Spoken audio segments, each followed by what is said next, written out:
হরে কৃষ্ণ।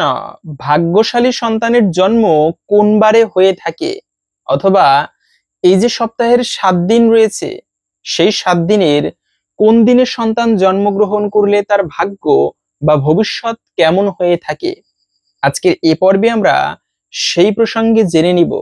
আমাদের অনেক সময় বিভিন্ন প্রশ্ন থাকে যে আমার সন্তান রবিবারে জন্মেছে বা সোমবারে অথবা শনিবারে, আসলে আমার সন্তানের ভাগ্য কেমন হতে পারে, জ্যোতিষশাস্ত্র মতে কি বলা হয়েছে।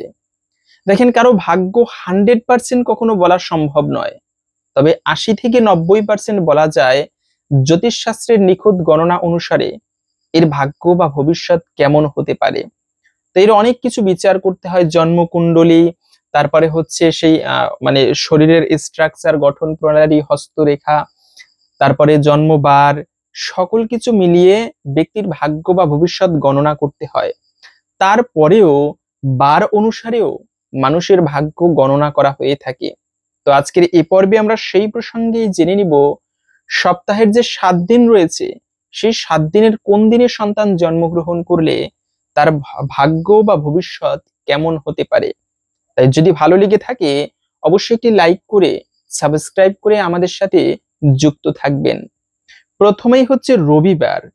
রবিবার হচ্ছে সূর্যদেবের বার, আর এই সূর্যদেব হচ্ছে প্রতাপশালী, এবং সেই রবিবারে যদি কেউ জন্মগ্রহণ করে, তার মধ্যে স্বাভাবিকভাবেই বলা হয়েছে নেতৃত্ব দেবার যে একটা গুণ, হাতের এই এই অংশটা বা এই আঙুলটা হচ্ছে বৃহস্পতির ক্ষেত্র, যাদের এই ক্ষেত্রটা খুব ভালো, এদের নেতৃত্ব দেবার গুণটা খুব ভালো থাকে। এটা হচ্ছে মানে হস্তরেখা বিচারে। তো যারা রবিবারে জন্মগ্রহণ করে, স্বাভাবিকভাবে অন্যান্য বারে জন্মগ্রহণ করা জাতক জাতিকাদের তুলনায় বা ব্যক্তিদের তুলনায় এরা একটুকু বেশি নেতৃত্ব পরায়ণ হয়ে থাকে। নেতৃত্বে দেবার গুণটা এদের মধ্যে খুব ভালো থাকে। শুধু নেতৃত্ব দেবার গুণ নয়, এদের মধ্যে আত্মবিশ্বাস বা সেলফ কনফিডেন্স, এটা কিন্তু খুব গুরুত্বপূর্ণ। যে কোনো কাজে যান না কেন, যদি আপনার মধ্যে আত্মবিশ্বাস থাকে, তবে সেই কার্যটা অল্পতেই মানে তাড়াতাড়ি হাসিল করা যায় বা করা যায় কিন্তু খুব আনন্দের সাথে। তো এদের মধ্যে সেই আত্মবিশ্বাস থাকে এবং সম্মান ও খ্যাতির সম্ভাবনা থাকে। যারা রবিবারে জন্মগ্রহণ করে, এদের মধ্যে টাকা পয়সা, এটা তো থাকা ভালো, কিন্তু টাকা পয়সার থেকেও যে একটা ভালো বিষয়, তা হচ্ছে সম্মান, সুনাম কিন্তু টাকা পয়সা দিয়েও অর্জন করা যায় না। কিন্তু রবিবারে যারা জন্মগ্রহণ করে, যেসব জাতক জাতিকা, স্বাভাবিকভাবে বলা হয়েছে এদের মধ্যে সম্মান এবং খ্যাতি লাভ করার সমাজে সম্ভাবনা থাকে। এরপরে হচ্ছে সোমবার। তো সোমবার হচ্ছে মহাদেবের বার। এই সোমবারে যারা জন্মগ্রহণ করে, স্বাভাবিকভাবে বলা হয়েছে তাদের স্বভাব খুব কোমল প্রকৃতির হয়ে থাকে। মহাদেব, তিনি কিন্তু খুব, আমরা মহাদেবকে অনেক সময় ভয় পাই, সংহারকর্তা, কিন্তু মহাদেবের হৃদয়টা খুবই কোমল। মহাদেব শত অপরাধ করার পরেও মহাদেবের চরণে ক্ষমা চাইলে তিনি ক্ষমা করে দেয়। তো তেমনি এই সমস্ত জাতক জাতিকারা, তারাও কোমল স্বভাবের হয়ে থাকে। পাশাপাশি সংবেদনশীলতা একইভাবে কোমল স্বভাবের মতোই, এবং পরিবারমুখী হয়ে থাকে। এটা একটা অন্য দিক, পরিবারের বাবা মায়ের ক্ষেত্রে ভালো। এই সমস্ত সন্তানেরা পরিবারমুখী হয়ে থাকে। সাধারণত কিছু কিছু ছেলে মেয়ে আছে বা জাতক জাতিকা আছে, বাড়িতে থাকতে ততটা পছন্দ করে না, বাবা মাকে সেবা যত্ন করতে, পরিবারে থাকতে পছন্দ করে না। কিন্তু এই সমস্ত ব্যক্তিরা পরিবারমুখী হয়, বাবা মায়ের প্রতি একটা দায়িত্ববোধ থাকে, তবে কল্পনা প্রবণ হয়ে থাকে। তো কল্পনা প্রবণ মানে একটা জিনিস নিয়ে বেশি ভাবনায় চলে যায় যারা সোমবারে জন্মগ্রহণ করে। পাশাপাশি হচ্ছে মঙ্গলবারে যারা জন্মগ্রহণ করে, মঙ্গলবার দিনটি হচ্ছে হনুমানজির দিন। আর এই মঙ্গলবারে জন্মগ্রহণ করলে বলা হয়েছে এরা খুব সাহসী হয়ে থাকে। সাহস থাকা কিন্তু জীবনে অনেক ক্ষেত্রে অনেক দূরে এগিয়ে নিয়ে যায় ব্যক্তিকে। তবে অতিরিক্ত সাহস ভালো নয়, কিন্তু এরা স্বভাবতই একটু সাহসী প্রকৃতির হয়ে থাকে। সেই সঙ্গে কর্মঠ হয়। যেন একটা কথা আছে, অলস, যারা অলস তাদের ভাগ্যে কিন্তু ধনহানি হয়। কিন্তু কর্মঠ হওয়া, এই সমস্ত ব্যক্তিরা স্বাভাবিকভাবে কর্মঠ হয়ে ওঠে, এবং সেই সঙ্গে দৃঢ়চিতা, এবং কখনো কখনো রাগী হয়ে পড়ে। এটা একটা খারাপ দিক এদের, যারা মঙ্গলবারে জন্মগ্রহণ করে। কখনো কখনো এরা একটুকু রাগী এবং অস্থির হয়ে পড়ে। যদিও আমরা জানি রাগ কিন্তু ভালো নয়, রেগে গেলেন তো হেরে গেলেন। এজন্য যে কোনো ক্ষেত্রে নিজেকে কন্ট্রোল রাখা এটা কিন্তু খুব ভালো। বিশেষ করে রেগে যাওয়া এটা কিন্তু কখনো ভালো নয়। দেখবেন সমাজেও হেয় হতে হয় অনেক সময়, আপনি নিজেই উপলব্ধি করবেন রেগে যাওয়ার কারণে। তো এই সমস্ত ব্যক্তিদের মধ্যে রাগটা একটু বেশি হয়। কখনো কখনো রাগের কারণে এরা কিন্তু অনেক জায়গায় অনেক সময় নিচু হয়ে আসতে হয়। পাশাপাশি হচ্ছে বুধবারে যারা জন্মগ্রহণ করে, বুধবারে হচ্ছে গণেশজির বার। আর এই বুধবারে জন্মগ্রহণ করলে বলা হয়েছে এদের মধ্যে বুদ্ধি খুব ভালো থাকে, বুদ্ধিমান হয়ে থাকে। জগতে জ্ঞান হচ্ছে এক ধরনের পুঁথিগত বিদ্যা বা জ্ঞান হচ্ছে এক ধরনের বিষয়, আর বুদ্ধি কিন্তু জ্ঞানীকেও ঘোরাতে পারে। বুদ্ধিমান ব্যক্তি, এজন্য বুদ্ধি, ভালো বুদ্ধি, বুদ্ধি হচ্ছে দুই ধরনের, শুভ এবং অশুভ বুদ্ধি। এই ধরনের ব্যক্তিরা যারা বুধবারে জন্মগ্রহণ করে স্বভাবতই বলা হয়েছে এরা একটু বুদ্ধিমান হয়ে থাকে।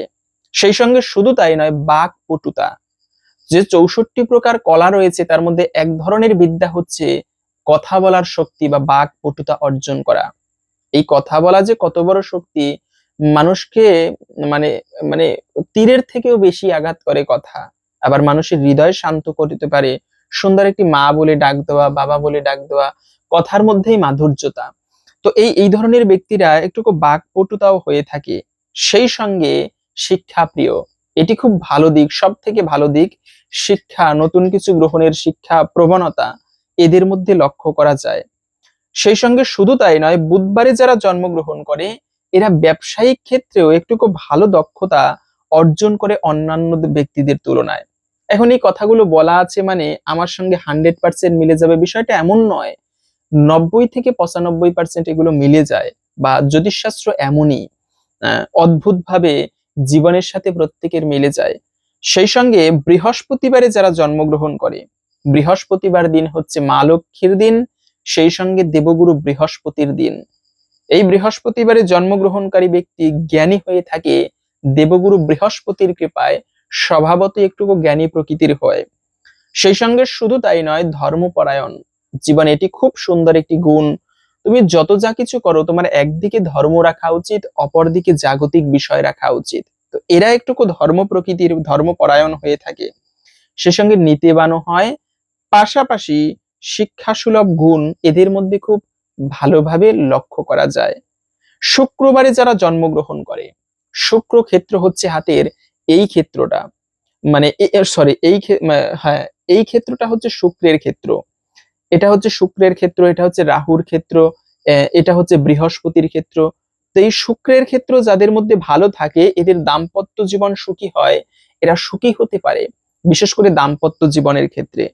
এবং এই শুক্রবারে জন্মগ্রহণ করলে স্বাভাবিকভাবে একটু সৌন্দর্য প্রবণ হয়ে থাকে, মানে সৌন্দর্যবান হয়ে থাকে এরা অন্যান্য ব্যক্তিদের তুলনায়। শুধু তাই নয়, শিক্ষা, শিল্প মনস্ক, শিল্প কলার প্রতি এদের একটু ভালো মানসিকতা থাকে এবং সামাজিক ভোগ বিলাসে আগ্রহী। হ্যাঁ, সামাজিক ও ভোগ বিলাসে এরা একটু খুব বেশি আগ্রহী হয়ে থাকে। সেই সঙ্গে সবশেষে হচ্ছে শনিবারে যারা জন্মগ্রহণ করে, শনিবার শনিদেবের বার, কর্মফলদাতা শনিদেবের বার, এইবারে যারা জন্মগ্রহণ করে স্বাভাবিকভাবে বলা হয়েছে এরা পরিশ্রমী প্রকৃতির হয়, পরিশ্রম করতে পারে জীবনে, সহজে সফলতা পায় না, কিন্তু এরা যদি লেগে থাকতে পারে ধৈর্যশীল জীবনে হতে পারে। এবং ধৈর্যশীলতা এরা হয়ও, এদের মধ্যে একটা বিশেষ গুণ হচ্ছে ধৈর্যশীল, সেই সঙ্গে দায়িত্বশীল। তবে ধৈর্যের সহিত লেগে থাকতে পারলে কোনো কাজে ভগবানের কৃপায়, শনি দেবতার কৃপায়, কর্মফলদাতা শনিদেবের কৃপায় একটা পর্যায়ে গিয়ে এরা জীবনের সফলতা অর্জন করতে পারে। এবং সেই সঙ্গে জীবনের সফলতা পেতে সবশেষে বলা হয়েছে এদের একটু সময় লেগে থাকে, তবে ধৈর্য থাকলে অবশ্যই সফলতা প্রাপ্ত হতে পারে। তো এই ছিল মূলত সপ্তাহের 7 দিনের কোন দিনে জন্মগ্রহণ করলে ব্যক্তির ভাগ্য বা ভবিষ্যৎ কেমন হতে পারে। আবারও বলছি, শুধু জন্মবার অনুসারে ব্যক্তির 100% বিচার করা যায় না, কিন্তু জন্ম তিথি, সময়, লগ্ন, শরীরের স্ট্রাকচার, হস্তরেখা সকল কিছু মিলিয়ে বিচার করতে হয়। তারপরেও এগুলো থেকেও 80 থেকে 90% বোঝা যায় ব্যক্তির ভাগ্য বা ভবিষ্যৎ কেমন হতে পারে। আপনার সাথে কতটা মিলেছে অবশ্যই জানাবেন। ভালো লেগে থাকলে একটি লাইক করে, সাবস্ক্রাইব করে অবশ্যই আমাদের সাথে যুক্ত থাকবেন। ভগবানের কৃপায় সকলের মঙ্গল হোক এই কামনা করে আজকের ভিডিওটি এখানে সমাপ্ত করছি। হরে কৃষ্ণ।